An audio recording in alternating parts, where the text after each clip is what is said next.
Hello मेरे प्यारे बच्चों। तो हम काफ़ी कुछ पढ़ लिए थे। आज हम पढ़ेंगे रासायनिक सूत्र लिखने के नियम। और आज नहीं तो फिर अगले वीडियो में हमारा लेसन पूरा हो जाएगा। ठीक है, अगर आज ना हुआ तो अगले वीडियो में हमारा लेसन पूरा हो जाएगा। कोशिश करते हैं, अच्छा चलो कि आज ही पूरा हो जाए। ठीक है, चलो। तो रासायनिक सूत्र लिखने के कुछ नियम हैं, उन नियमों को पहले देखेंगे, फिर रासायनिक सूत्र कैसे लिखते सीखेंगे। सबसे पहले तत्वों के परमाणुओं के चिन्हों को लिख दिया जाता है। जैसे तत्व हाइड्रोजन तत्व का जैसे एच होता है चिन्ह। जैसे ऑक्सीजन कह दिया तत्व है तो ऑक्सीजन का ओ होता, तो इन चिन्हों को पहले लिखते हैं। ठीक है बेटा जी। अब दूसरा क्या करते हैं, अब इन चिन्हों के नीचे इनकी संयोजकताओं को लिख दिया जाता है। इन चिन्हों के क्या लिख दिया जाता है इनके नीचे इनकी संयोजकताओं को। इनकी इन्हीं की संयोजकताओं को कैसे लिखेंगे वो सब एग्जाम्पल समझ में आएगा। और नीचे नहीं सही पूछो तो इसी के ऊपर, जैसे एच हाइड्रोजन होता, हाइड्रोजन एक होता तो एक ऊपर लिखना चाहिए। ठीक है, प्लस एक है तो प्लस एक ऊपर लिखना चाहिए। ऑक्सीजन दो होता है तो दो होता तो दो माइनस ऊपर लिखना चाहिए। अब उदाहरण समझ में आ जाएगा अच्छे से। और हमने एक बार संडे को दो संडे हो गए ना, 2 संडे हो गए शायद। पिछली बार वाले संडे में हमने एक वीडियो दिया था अरसोद कैसे बनता है। वो वीडियो आप देख लेंगे तो आपको अरसोद बनाना एकदम अच्छे से क्लियर हो जाएगा। उसमें बहुत सारे एग्जाम्पल कराए, मैंने बोर्ड पे करवाया था वो चीज़। चलो अगला देखते हैं। अब क्या करते हैं बच्चा, अब हम क्या करेंगे तीसरे में। अब संयोजित परमाणु की संयोजकता को क्या करते थे, क्रॉस कर देते हैं। दोनों क्या करते थे, क्रॉस कर देते हैं।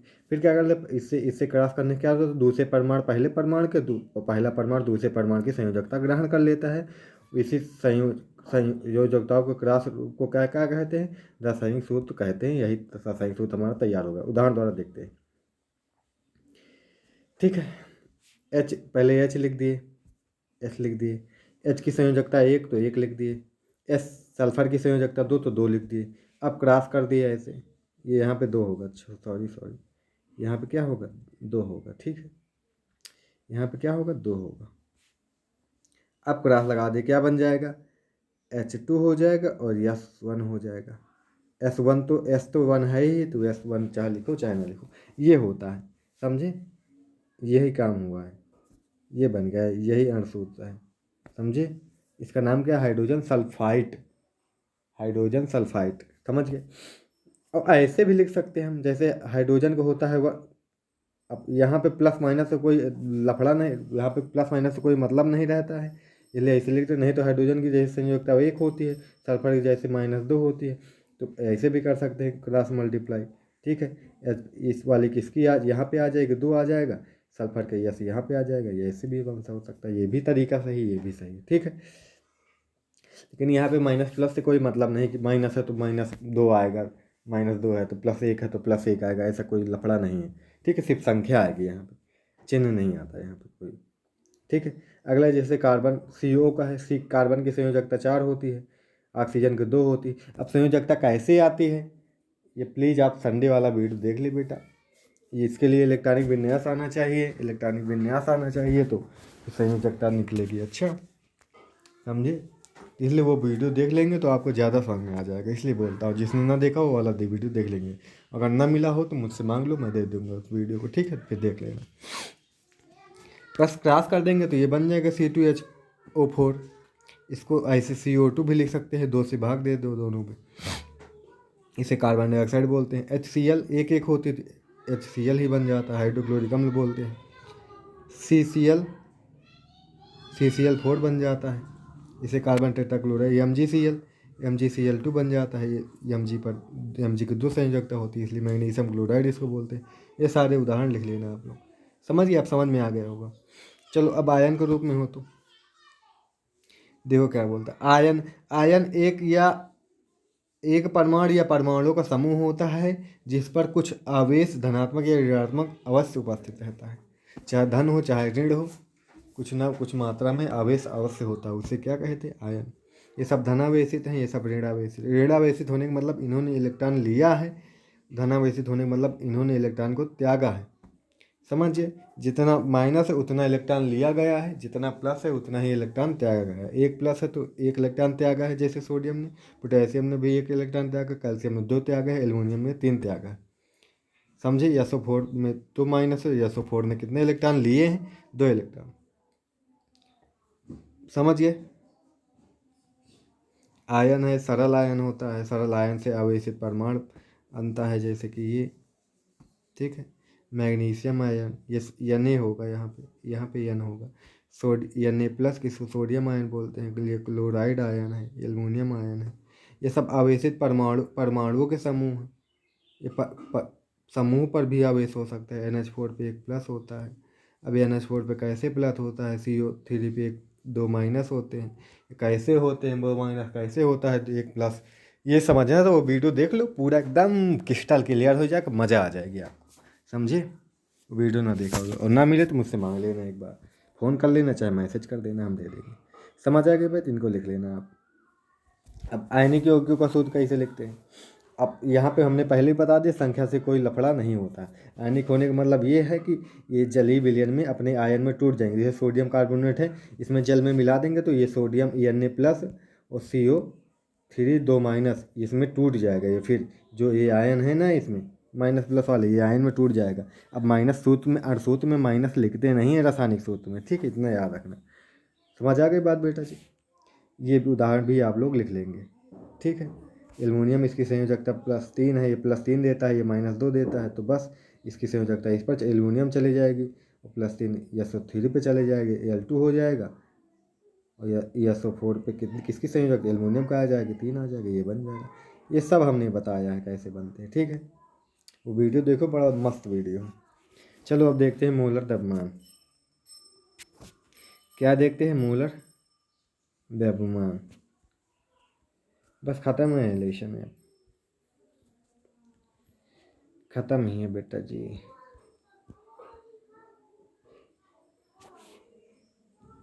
मोलर द्रव्यमान। मोलर द्रव्यमान किसी भी पदार्थ के 1 मोल कणों के द्रव्यमानों का जोड़ होता है।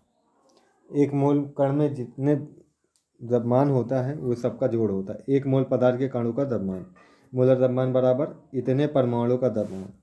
तो पदार्थ के कणों का या परमाणु का, जो भी कहो।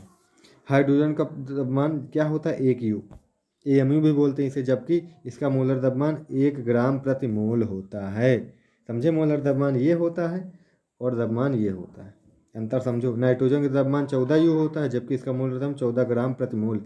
ये ग्राम प्रति मोल में लिया जाता है मोलर द्रव्यमान। मोलर द्रव्यमान की यूनिट है ग्राम प्रति मोल, समझ गए? ग्राम प्रति मोल मोलर द्रव्यमान का मात्रक है। समझ गए बच्चा लोग? ठीक है। और ये द्रव्यमान के मात्रक है U से लिखते हैं। 1 U जैसे हाइड्रोजन का, ये इतना द्रव्यमान है 1 U।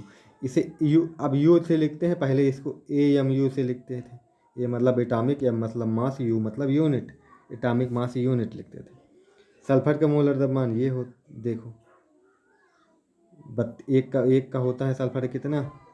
एक सल्फर कितना होता है बेटा जी? 32। 8 है, 8 परमाणु है, यस 8 है ना, तो 8 से गुणा करेंगे 256 आ जाएगा। समझे? यह Cl का, ये सोलर नहीं होगा, मोलर होगा। अच्छा, मोलर द्रव्यमान, हाइड्रोजन का मोलर द्रव्यमान प्लस Cl का मोलर द्रव्यमान, हाइड्रोजन का 1, Cl का 35.5, तो इतना आ जाएगा। हमने पहले बताया है तत्वों का परमाणु क्रमांक, परमाणु द्रव्यमान संख्या रट डालो, काम देगा। अब मोल संकल्पना आ जाती है। मोल संकल्पना या मोल परिकल्पना कहते हैं इसको। ये क्या बताती है? मोल एक नंबर है बेटा, ये जो नंबर होता है ये अवोगाद्रो संख्या, इसे Na से प्रदर्शित करते हैं, ये वाला Na। ये सोडियम नहीं है, सोडियम में स्मॉल a होता है, ठीक है, इसमें कैपिटल A है, ये होता है। तो 1 मोल बराबर किसके होता है? 1 मोल बराबर इस संख्या के होता है, इतने कण। 1 मोल में इतने परमाणु या इतने आयंस हो या इतने अणु हो सकते हैं। समझ भाई बात? तो 1 मोल परमाणु बराबर इतने परमाणु, 1 मोल अणु बराबर इतने ही अणु। 1 मोल ऑक्सीजन मतलब तो 1 मोल में इतने ऑक्सीजन के परमाणु, मतलब एक तरह की ये वैल्यू ली जाइए, ठीक है। जैसे कि 1 दर्जन में 12 होता है, 1 दर्जन में 12 होता है, उसी तरह केमिस्ट्री में 1 मोल बराबर इतना होता है। समझे? अब कह दे, हम कह दे 1 दर्जन केले मतलब 12 केले। हम कह दे 1 दर्जन अमरूद मतलब 12 अमरूद। है ना, यही बात है ना। हम कह दे एक दर्जन क्या कह दे क्या कह दे भाई, मौसम्मी कह दे, संतरा कह दे, ठीक, तो 12। तो यही तरह एक मोल परमाणु मतलब इतने परमाणु, इतने ही परमाणु, इतने, एक मोल में इतना बराबर, जैसे एक दर्जन में 12 था तो 12 आता था। एक मोल बराबर इतना होता तो इतना इतना आ गया। एक मोल परमाणु में इतने परमाणु, एक मोल अणु में इतने अणु, एक मोल ऑक्सीजन में इतने ही ऑक्सीजन के परमाणु। समझ गए? क्वेश्चन समझ में आ गया ना। अब एक चीज़ क्या है, अब मोल ने बहुत सारे फार्मूले दिए बेटा जी, ये फार्मूले काम का, इन पर सवाल बनते हैं। ये आप सब इसे पूरी तरह से 11 में और डिटेल में पढ़ेंगे, और समझना चाहते हो तो 11 में मैंने इस चीज़ को पढ़ा दिया है। आप वो वीडियो देख सकते हो, यूट्यूब चैनल पे जाओ, नहीं तो लिख दो mole concept bye Gyanendra Yadav. क्या लिखोगे? Mole concept bye Gyanendra Yadav, ये चीज़ लिख दो, शायद वीडियो आपको वीडियो शायद मिल जाएगी। ठीक है, मिल जाएगी, चाहे गूगल कर लो, चाहे तो यूट्यूब पे सर्च मान लो, मिल जाएगी, देख लेना। चलो अगला देखो, ये लिखा है को अवोगाद्रो संख्या कहा जाए। ये ऑब्जेक्टिव पूछा जाता है, अवोगाद्रो संख्या का मान होता है तो 6.022 अवोगाद्रो संख्या का मान होता है। ठीक है, इतना याद रखना।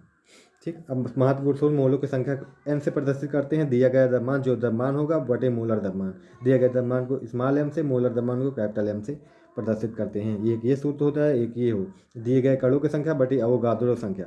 ठीक, ये फार्मूला बन जाता है। और अब ये दोनों यहाँ पे बराबर हो जाते हैं, क्योंकि ये पक्ष बराबर तो ये भी पक्ष बराबर, यहाँ पे बराबर हो जाते थे। यहाँ पे जो स्मॉल एम है, द्रव्यमान, किसी पदार्थ का द्रव्यमान निकालने के लिए ये फार्मूला बन जाता है आराम से। समझ आ गई बात बच्चों की? अब परमाणु का, किसी यौगिक में किसी परमाणु का प्रतिशत पूछ ले तो जो उस तत्व का द्रव्यमान होगा और यौगिक का द्रव्यमान होगा का अनुपात लेके 100 से गुणा कर देंगे, उस तत्व का फिर आ जाएगा। किसी भी तत्व का निकालना हो, जैसे H2O में O2 का निकालना हो तो O2 का द्रव्यमान बट तू को पूरे यौगिक का द्रव्यमान रख दो, गुणे 100 से कर दो, बस हल कर लो, आ जाएगा होगा। ऑक्सीजन निकालना हो, ऑक्सीजन का रख दो द्रव्यमान यहाँ पे, पूरे यौगिक का रख दो नीचे, गुणे 100 कर दो, बस आ जाएगा। समझे? अब इस पर कुछ सवाल है, देख लेते हैं। समझ गया बेटा जी? फिर ख़त्म करते हैं लेसन को। चलो, तीसरा लेसन आज हमारा ख़त्म ही हो जाएगा। आराम से पढ़ा रहा हूँ, इसलिए पढ़ा रहा हूँ क्योंकि बड़ी जल्दी नहीं तो ख़त्म कर दूँगा यार। मैं जानते हो तुम सब, बड़ी जल्दी मुझसे ख़त्म ही नहीं हो जाता है बड़ी जल्दी, मुझसे सिलेबस बड़ी जल्दी ख़त्म हो जाता है। रोज़ पढ़ाने लगूँ तो सब 2-2.5 महीने में पूरी विज्ञान ही ख़त्म हो जाएगी। क्या मतलब रहेगा? फिर नए नए बच्चे आएंगे, फिर बोलेंगे सर आपने पढ़ा डाला सब। आराम से पढ़ेंगे ना, इसीलिए। चलो देखो क्या कहता है। 2.2 ग्राम लोहे के हिस्से में उपस्थित लोहे के परमाणु की संख्या ज्ञात कीजिए। लोहे का परमाणु द्रव्यमान कितना है? 564। अब जो लोहा है यफी का दिया हुआ है इसमें, पर यफी की मात्रा कितनी? इतनी, पर इसका द्रव्यमान भी दिया हुआ है। ठीक है,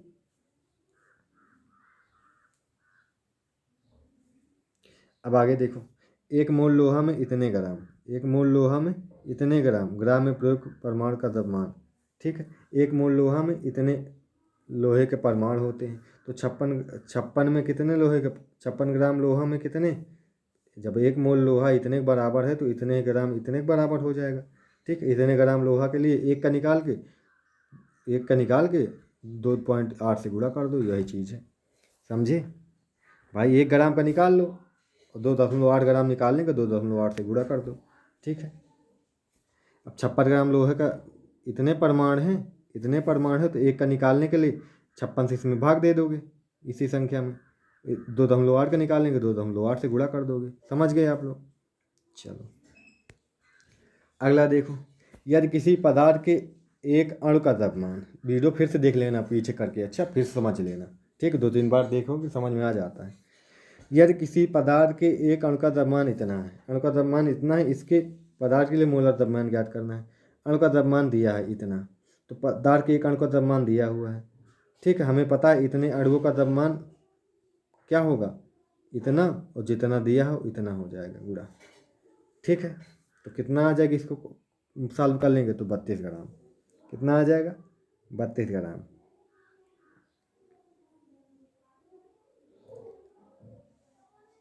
ठीक बच्चा लोग,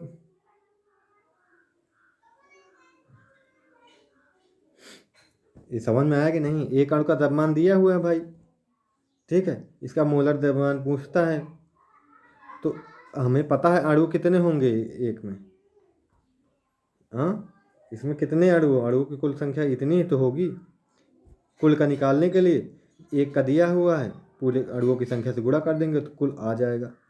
ठीक है, पूरे का, इस पूरे पदार्थ का मोलर द्रव्यमान। समझ आ गई बात। चलो, 0.5 मोल N2 गैस का द्रव्यमान ज्ञात करें। N2 गैस ग्राम में प्रयुक्त टोटल एक का क्या होता है N2 ग्राम, द्रव्यमान कितना होता है, 28 ही होता है ना। एक का यहाँ पे N2 देखो, परमाणु क्रमांक 7 होता है नाइट्रोजन का, द्रव्यमान संख्या 14 होती है। N2 के लिए 2 से गुणा करेंगे तो द्रव्यमान संख्या इसकी 28 आ जाएगी। वही चीज़ है यहाँ पे, इतने ही ग्राम है ना। ठीक है, इतने मोल N2 का द्रव्यमान कितना है, कितना है, एक मिनट।